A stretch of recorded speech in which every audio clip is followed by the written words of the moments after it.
Have you ever wondered why some temples seem more like business frontiers than sanctuaries of wisdom? Have you ever asked yourself how to tell genuine Dharma teachings from hollow rituals? Welcome back to the channel, everyone. Today we'll dive into two core insights. First, understanding how so-called spirit tablet mediums twist the law of karma to profit unscrupulous liars. Second, learning practical methods to sharpen our discernment so we never fall prey to pseudo-Buddhist scams.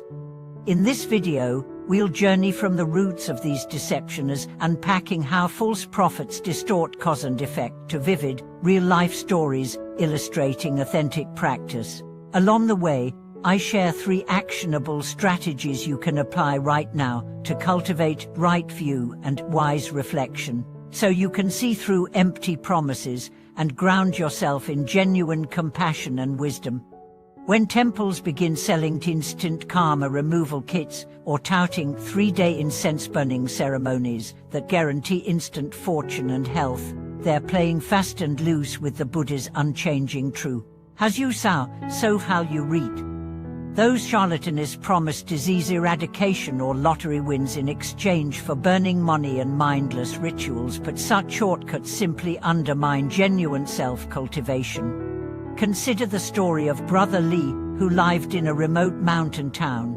In desperation to cure his mother's terminal illness, he followed a local medium's prescription, spending his entire family inheritance on elaborate spirit tablet rites. Yet his mother's condition only worsened. Disheartened, he wandered into an ancient monastery, where a venerable elder simply said, "Buddha Afadera isn't found on an altar, it lives in your heart." She guided Brother Lee through reciting the Medicine Buddha Sutra and modeling the 4 IMBs as giving, kind speech, beneficial action, and empathetic inclusion. In time, Lee realized that genuine relief and support rose not from special rites but from heartfelt service and compassion towards his family and neighbors.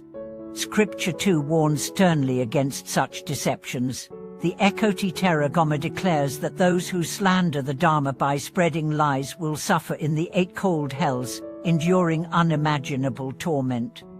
The Esara Ngome Sutra further cautions that hearing the Dharma with greed or misunderstanding is like seeing a ghost instead of the Buddha, obscuring the path for oneself and others. But so, how do we stay clear in an age of live-printed divine divination, crew code sign reading, and instant blessing talismans? Study the genuine canon. Make time each day to read or listen to authentic sutras, whether the Dhammapada, the Lotus Sutra, or commentaries by trustworthy masters, and learn core doctrines such as interdependent origination and the 3 marks of existence. Cultivate right view and wise inquiry. Whenever you encounter grandiose claims, burn these incense for 3 days to erase all sin, or donate now and watch your wealth double. Pause and ask, does this teaching cultivate wisdom and compassion, or simply exploit fear and greed? Engage in Sangha-led practice. Join a reputable monastery or Dharma center for group chanting, meditation, and study. Collective practice strengthens our sensitivity to genuine compassion and truth, making it far harder to be swayed by flashy but hollow shows. By anchoring ourselves in these 3 pillars, we not only avoid deception, but also actively sow the seeds of authentic merit and insight in our daily lives.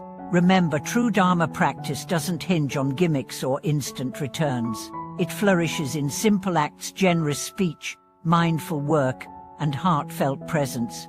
As we continue to explore the intricate web of false Buddhist teachings and the harm they cause, it's essential to further understand the deep-rooted consequences of these deceptive practices. These fraudulent teachings don't just mislead individuals, they have the power to distort the very essence of the Dharma. The Buddha's teachings, intended to guide sentient beings toward enlightenment, are often misrepresented, commodified, and commercialized by individuals who seek profit over spiritual welfare. But how do we differentiate between true and false practices in a world where appearances can be deceiving? One of the most dangerous aspects of these fake teachings is their ability to create a false sense of security. When someone is told that they can erase their sins simply by purchasing a charm or engaging in a ritualistic performance, it fosters an illusion of spiritual accomplishment without the necessary inner transformation. The core of Buddhism is the realization of suffering and the understanding of the Four Noble Truths, followed by diligent practice aimed at uprooting ignorance, attachment, and aversion. Any shortcut that promises to bypass this fundamental process only delays genuine spiritual growth. Take for instance the case of Sister Mai, a young woman who became disillusioned with the corporate world and turned to a local temple seeking peace and guidance. The temple was well known for its extravagant ceremonies and the promises of spiritual quick fixes. The monks there spoke of offering magical prayers to resolve all of life's problems, from financial struggles to emotional distress. Sister Mai, in her naivety, bought into these promises and began spending large sums of money on the temple's offerings and services. Over time, however, she realized that her life didn't improve. Instead of finding peace, she felt more conflicted and uncertain. One day, while sitting in meditation at the temple, Sister Mai met an elderly woman who had been practicing Buddhism for decades. This woman gently told her, "You may offer as many candles as you like, but if you do not first purify your mind, your offerings are mere tokens, not true offerings of the heart." That simple piece of wisdom changed Sister Mai's perspective forever. She left the temple and sought out a truly enlightened master who taught her the path of meditation and mindfulness. Through consistent practice, Sister Mai learned that the real path to peace lay in developing inner stillness and letting go of the false beliefs that she had been harboring for so long. This story exemplifies how spiritual scams not only exploit people financially, but also emotionally, leaving them with feelings of confusion and doubt. The allure of false promises is powerful, but as Sister Mai discovered, true enlightenment cannot be bought or hurried. It must be earned through honest self-examination, meditation, and an unwavering commitment to the path of the Buddha.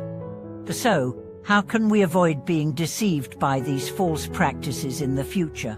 How can we ensure that we are walking the true path of Dharma without being sidetracked by fraudulent schemes? The answer lies in developing a discerning mind, one that is rooted in wisdom and grounded in the foundational teachings of the Buddha. First, cultivate patience and humility. Many of the false teachings promise immediate results, offering quick fixes for the challenges of life.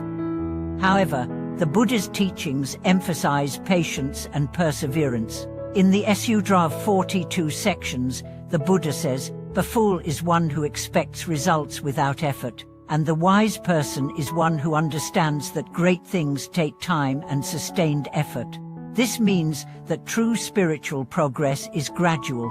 It involves overcoming one's limitations and ignorance through continuous practice. Those who claim instant results are simply feeding into the greed and impatience that are prevalent in society today. Second, stay committed to the core teachings of the Dharma. While there is no shortage of modern interpretations and so-called innovations in Buddhist practices, it is crucial to remember that the heart of Buddhism has remained the same for over 2,000 years. The Buddha taught us that the key to liberation lies in understanding the nature of suffering and the path to its cessation. False teachers often distort or ignore these essential teachings in favor of superficial rituals or magical practices. If something doesn't align with the fundamental principles of the Dharma, it's a red flag. Always return to the original teachings, such as the Four Noble Truths and the Eightfold Path, as your foundation. Third, seek guidance from genuine practitioners. One of the most reliable ways to navigate the complex landscape of modern Buddhism is to seek guidance from experienced and trustworthy teachers. A true Dharma teacher will not promise you miracles, but will guide you toward understanding your own mind, alleviating your suffering, and cultivating compassion. These teachers don't claim to possess mystical powers, but instead emphasize the importance of direct experience through meditation and ethical living. Look for teachers who have been tested by time, who show a depth of wisdom, and who emphasize the importance of practice over doctrine. In fact, in the Mu-Lok-Osa root texts, the Buddha himself encourages followers to not accept anything on mere authority or tradition, but to test it with your own understanding and direct experience. This means we should never blindly follow someone, no matter how charismatic or well-spoken they are. Instead, we must listen carefully, ask questions, and look for signs of true wisdom and compassion. As we draw closer to the conclusion of our exploration, let's reflect on the deeper implications of false teachings and their impact on our collective spiritual journey. The allure of shortcuts and magical promises can be tempting, especially when we are suffering or facing difficulties. But Buddhism has always been about confronting suffering head-on, understanding its causes, and working through it with wisdom and mindfulness. To truly transform ourselves, we must embrace the challenges that come with spiritual practice, trusting that the results, while not immediate, will lead to lasting peace and freedom. Let's end with this reminder: true Dharma is not a commodity to be sold, nor a set of rituals to be performed for personal gain. It is a way of life, an ongoing journey of inner transformation that cannot be rushed. The Buddha's teachings are here to guide us, but we must walk the path ourselves, step by step, moment by moment. Only then can we begin to see through the illusions of the world and discover the true liberation that lies within. Thank you for watching this video. If you've encountered any deceptive Buddhist practices, or if you've had your own journey of discovery, feel free to share your thoughts in the comments. I'd love to hear your stories and reflections. And if this video resonated with you, please consider liking, subscribing, and sharing it with others who may benefit. Together, we can continue to explore and uncover the true essence of Dharma. Once again, thank you for watching this video, and I look forward to seeing you in the next one.